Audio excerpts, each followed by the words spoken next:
한 장면을 상상해 보시겠습니까? 2004년 북부 인도 체나이 골목 어딘가에서 자라난 청년 하나가 구글에 입사합니다. 그의 첫 번째 결정은 기술적 천재성을 뽐내는 게 아니었습니다. 마이크로소프트에서 팀장 자리를 제안받았지만 거절했습니다. 구글 내부에서 프로덕트 매니저로 시작한 그 청년은 살며시 올라가더니 결국 꼭대기에 섰습니다. 세계 최대 기업의 수장이 된 겁니다. 그 이름은 순다르 피차이. 인도 체나이 출신의 이 남자는 오늘 구글과 알파벳 전체를 이끄는 CEO입니다. 그런데 진짜 이야기는 그의 직함이 아닙니다. 그가 보여준 침묵의 파급력에 있습니다. 잡스처럼 무대를 장악하지 않았고 머스크처럼 세상을 향해 소리치지 않았습니다. 버핏처럼 오마에서 세상을 호출하지도 않았습니다. 그저 조용했습니다. 거의 눈에 띄지 않을 만큼. 그런데 그가 오면 구조가 바뀌었습니다. 팀이 정렬됐고 흐름이 생겼습니다. 사람들은 처음엔 알아채지 못했습니다. 그게 바로 이 이야기의 핵심입니다. 제일 조용한 사람이 제일 오래 이겼습니다. 1972년 인도 체나이주 마두라이 순다르 피차이는 아버지가 자동차 한 대 조차 살 여유가 없는 집에서 태어났습니다. 전화기가 없어서 같은 번호를 쓰는 이웃과 공유했을 정도였으니까요. 특별한 인프라도 특별한 배경도 없었습니다. 그런데 그에게는 한 가지 특이한 게 있었습니다. 기억력. 이건 웹상에 떠도는 일화가 아닙니다. 그의 가족이 직접 확인해준 사실입니다. 어린 시절 그는 한번 들은 전화번호를 그대로 외울 수 있었고 크리켓 선수들의 통계 수치를 줄줄이 암송했습니다. 그러나 의외로 그에게 기억력은 수단이라기보다 도구에 가까웠습니다. 아버지는 전기 대금도 빠듯한 집에서 살았지만 그는 IIT, 즉 인도 공과대에 진학합니다. 이후 스탠퍼드대에서 재료공학 석사를 받고 와튼스쿨에서 MBA를 마쳤습니다. 표면상 평범한 엘리트 코스처럼 보이죠. 하지만 그 처음부터 피차이를 다르게 만든 각도가 있었습니다. 스탠퍼드 시절 그는 한 인터뷰에서 이런 말을 했습니다. 나는 내가 가진 것보다 내가 풀 수 있는 것에 집중했습니다. 문제 앞에 서면 오히려 고요해지는 느낌이 있었어요. 이 한 줄이 피차이의 출발점입니다. 인도에서 가난하게 자란 아이는 절망 앞에서 분노하는 대신 조용히 우회로를 찾는 법을 배웠습니다. 그는 결말을 바꾸는 사람이 아니었습니다. 그는 결말 안에서 측면문을 찾는 사람이었습니다. 2004년 구글 입사 시절 피차이의 첫 보스는 그에게 특별한 미션을 주지 않았습니다. 그냥 구글 툴바가 작동하게 하는 것. 이게 초반 업무의 전부였습니다. 그러던 어느 날 구글 안에서 짜증스럽게 곪고 있던 뭔가가 터집니다. 파이어폭스? 브라우저 시장은 2004년 기준 IE가 시장 점유율 80% 이상을 장악하고 있었습니다. 그 틈새를 모질라 파이어폭스가 공략하고 있었는데 정작 구글에는 자체 브라우저가 없었습니다. 더 치명적인 건 구글의 수익 구조였습니다. 파이어폭스의 기본 검색 엔진을 구글로 바꿔주는 조건으로 무려 연간 4억 달러를 지불하고 있었습니다. 남의 집 창문으로 고객을 맞이하는 셈이었죠.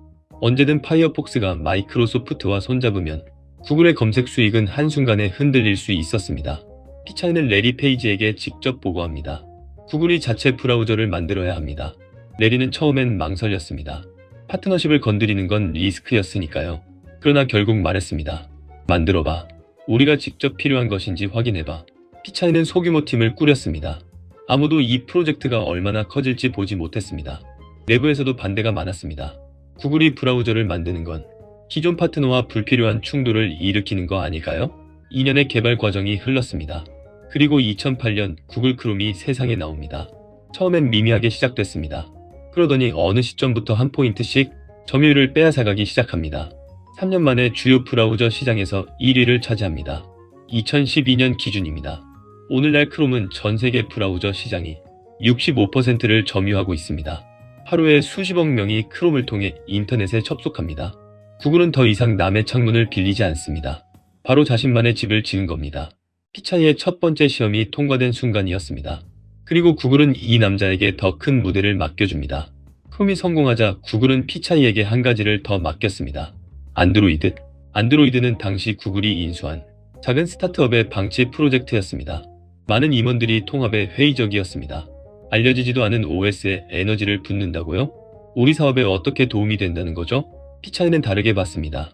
모바일 기기 분야의 흐름이 조금씩 바뀌고 있다는 걸 읽었습니다. 아이폰이 들어오기 전 모바일은 노키아와 모토로라의 독점 구역이었습니다.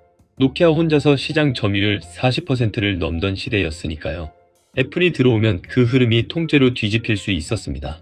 이때 구글이 자체 모바일 플랫폼을 갖지 못하면 검색과 광고 수익이 애플의 손에 인질로 잡히는 구조가 됩니다.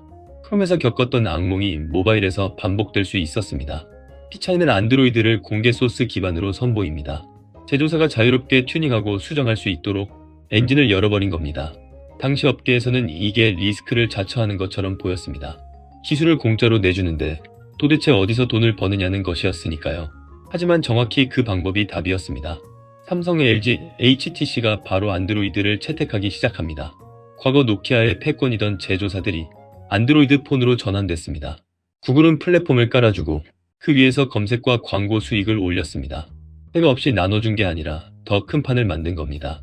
오늘날 안드로이드는 전 세계 스마트폰의 72%가 넘는 시장을 점유하고 있습니다. 피차이는 이 경험을 통해 하나를 배웠습니다. 완벽한 제품 없이도 선택을 받는 플랫폼이 이깁니다. 개방이 독점보다 더 오래 살아남습니다. 그리고 나눠준 것처럼 보이는 전략이 결국 가장 넓은 해자를 만듭니다. 2014년 레리 페이지는 다시 한번 피차이를 불렀습니다. 이번엔 트위터의 CEO 제안이 들어왔다는 소문이 퍼졌습니다. 피차이를 데려가려 한다는 얘기였습니다. 레리는 그 자리에서 피차이를 뺄 여지가 없었습니다. 2015년 8월 10일 순다르 피차이가 구글 CEO로 발표됩니다. 반응은 엇갈렸습니다. 한쪽에서는 이렇게 말했습니다. 안정적인 선택이네요. 구글이 이 정도로 보수적으로 들어갈 줄은 몰랐습니다. 하지만 그 비판에는 구조적 함정이 있었습니다. 레리와 세르게이가 알파벳을 세워 구글을 그 산하의 자회사로 만들면서 피차이는 그 구글의 수장을 맡게 됩니다. 단순한 CEO가 아니었습니다. 검색, 광고, 유튜브, 지도, 클라우드를 한꺼번에 관할하는 막중한 역할이었습니다. 소리 없이 조용한 사람을 세상이 과소평가한 겁니다. 2019년에는 레리와 세르게이가 경영에서 완전히 물러나면서 피차이는 알파벳의 CEO까지 겸하게 됩니다. 구글만이 아니라 그 위에 모회사까지 맡게 된 겁니다. 조용한 사람이 조용히 가장 높은 자리에 올랐습니다. 구글 CEO가 된 피차이가 처음에 마주한 문제는 기술이 아니었습니다. 사람이었습니다. 구글은 천재들이 모인 곳이었습니다. 각자 뛰어났고 각자의 방향으로 움직였습니다. 처음엔 그게 혁신을 만들었습니다. 그런데 조직이 커지면서 그 방향들이 충돌하기 시작했습니다. AI 부문에서는 서로 다른 두 팀이 같은 프로젝트를 따로 진행하고 있었습니다. 제품은 중복됐고 의사결정은 느려졌습니다. 팀 간 경쟁이 협업을 방해했습니다. 구글 플러스가 페이스북과 트위터를 이길 수 있는 조건이 됐는데도 실패한 건 바로 이 내부 시스템 붕괴 때문이었다는 분석도 있습니다. 혁신적인 사람들이 모인 조직이 혁신을 만들지 못하는 역설이었습니다. 피차이는 두 가지를 시작합니다. 첫 번째는 문서화입니다. 구글이 왜 존재하는지, 무엇을 위해 움직이는지, 핵심 가치와 원칙들을 문서로 만들었습니다. 방향이 흔들릴 때 돌아볼 수 있는 기준점을 만든 겁니다. 두 번째는 팀 구조 리셋입니다. 중복 프로젝트를 정리하고 결정 라인을 단순화하고 팀 간 경쟁을 협업으로 대체했습니다. 회의를 줄이고 보고 체계를 간결하게 만들었습니다. 이 변화는 겉으로 잘 보이지 않았습니다. 드라마틱한 발표도 굵직한 전략 선언도 없었습니다. 하지만 1년이 지나자 사람들이 느끼기 시작했습니다. 회의가 줄었습니다. 빠른 답변이 나옵니다. 이제 내가 뭘 해야 하는지 압니다. 소리를 내지 않고 조직의 마찰을 제거했습니다. 이게 피차이의 진짜 무기였습니다. 2022년 11월 챗GPT가 등장합니다. 오픈 AI는 전 세계에 충격을 줬습니다. 런칭 2달 만에 사용자 1억 명, 그리고 언론은 일제히 구글을 향했습니다. 구글은 대체 뭐 하는 겁니까? 일부 언론은 구글이 코드 레드를 선언했다고 보도했습니다. 내부적으로 비상사태가 됐다는 것이었습니다. 실제로 구글은 챗GPT 등장 6개월 전인 2022년 5월에 이미 내부 긴급감지 시스템을 가동한 상태였습니다. 몰랐던 게 아니었습니다. 이미 준비 중이었습니다. 다만 문제는 속도가 아니라 설계를 부수고 다시 쌓는 것이었습니다. 피차이는 어떻게 대응했을까요? 선택지는 분명했습니다. 하나, 빠르게 별도 카테고리에서 AI 제품을 출시합니다. 소문 많지만 구글의 핵심 사업인 검색 광고는 충격에서 벗어납니다. 둘, 천천히 AI를 구글 전체 표면에 통합시킵니다.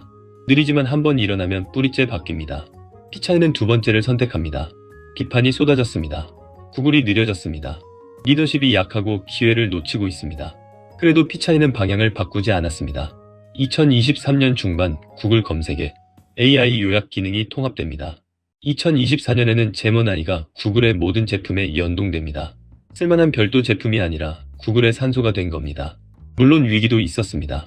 구글의 AI 제품 바드는 출시 홍보 자리에서 한 행성을 잘못 설명하는 오류를 저질렀습니다. 주가가 하루 만에 7% 폭락했고 시가총액 손실로만 보면 1000억 달러가 넘었습니다. 피차이는 강하게 반박하지 않았습니다.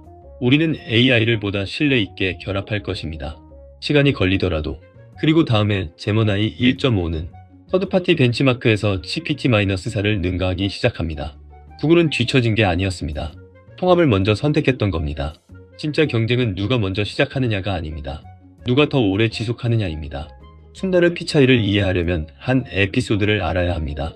2022년 구글의 한 엔지니어가 언론에 인터뷰를 냈습니다. 구글의 AI 람다는 의식이 있습니다. 파장은 하루 사이에 전 세계로 퍼졌습니다. 인공지능이 감정을 가질 수 있다는 논란이 터진 겁니다. 피차이는 해당 엔지니어를 유직 조치했습니다. 사람들은 비판했습니다. 조직의 실어주의를 흔들려는 직원의 입을 닫아버린 겁니까? 피차이는 이렇게 답했습니다. AI는 영역마다 다른 연구가 필요한 단계에 있습니다. 람다를 두고 한 연구자가 제시한 주장은 동료들의 검토로 충분히 검증되지 않은 주장입니다. 우리는 AI를 개발할 때 한 단계씩 더 신중하게 접근할 것입니다. 충분히 반박당할 수 있는 말이었습니다. 그런데도 피차이는 화내지 않았습니다. 보호막을 치지 않았으며 방어적으로 굴지 않았습니다. 사람들은 그 모습을 담담하게 바라봤습니다. 이 평정함은 단순한 성격이 아닙니다. 인도에서 가난하게 자라나며 수많은 성공과 실패를 거치면서 터득한 것입니다. 높은 자리에서 하는 말이 얼마나 무거운지를 느낀 다음에는 주위에서 써야 한다는 것을 본능보다 훨씬 더 잘 알게 됩니다. 침묵은 약함이 아닙니다. 준비된 사람만이 침묵을 선택할 수 있습니다. 피차이 리더십을 이해하려면 그가 마이크로소프트 제안을 거절한 결정 하나부터 시작해야 합니다. 2004년 그는 구글에 입사하면서 마이크로소프트에서 팀장 자리를 내려놨습니다. 이유를 사람들은 다양하게 해석합니다. 취업 시장이 더 좋아서요. 구글의 비전이 더 의미 있었던 겁니다. 하지만 피차이 본인은 한 인터뷰에서 이렇게 말한 적이 있습니다. 나는 구글이 문제를 해결하는 여정에 있다는 것을 무엇보다도 더 직관적으로 느꼈습니다. 마이크로소프트에서는 마치 답이 이미 사전에 정해진 것 같았어요. 이 한마디 안에 피차이 리더십의 핵심이 담겨 있습니다. 정해진 답의 구조에서 벗어나는 것, 매끄럽게 제공되는 해답에는 매력이 없습니다. 답이 없는 골치 아픈 문제와 씨름하는 것 자체를 즐깁니다. 이런 태도는 구글 내부에서도 표가 납니다. 구글의 내부 데이터에 따르면 피차이가 CEO로 취임한 후 직원 만족도는 2년 연속 상승했습니다. 단순한 우연이 아닙니다. 조직에서 마찰을 제거하고 방향을 명확하게 만들면 사람들은 자연스럽게 더 잘 움직입니다. 리더십에는 다양한 형태가 있습니다. 어떤 리더는 불을 피우고 어떤 리더는 불이 번지지 않도록 주의를 정리합니다. 어떤 리더는 자신이 빛나고 어떤 리더는 조직이 빛나도록 만듭니다. 피차이는 훨씬 후자에 가깝습니다. 그리고 어쩌면 복잡해진 지금 시대에 필요한 건 바로 이런 리더십일지도 모릅니다. 2024년 순다르 피차이는 2년 연속으로 세계에서 가장 높은 연봉을 받는 CEO 리스트에 이름을 올렸습니다. 알파벳의 시가총액은 2조 달러를 넘어섰습니다. 구글 검색은 여전히 하루 80억 회 사용되고 있습니다. 제모나이는 전 세계 10억 명이 사용 중입니다. 스포트라이트 한 번 받지 못한 남자가 세상의 정보 흐름을 호령하고 있습니다. 어떤 원리로 가능한 걸까요? 피차이는 한 인터뷰에서 이런 말을 남겼습니다. 나는 취임 첫날 불안했습니다. 하지만 그래도 지금까지 달려왔습니다. 인에서 찾는 즐거움이 두려움을 이기기 때문입니다. 매일 마주하는 문제가 활력이 될 때 나는 더 나은 사람이 됩니다. 이게 비슷한 출발선에 섰던 두 리더를 가르는 차이입니다. 스티브 잡스는 언제나 머릿속에 떠오르는 폭풍 같은 비전을 들어 이야기했습니다.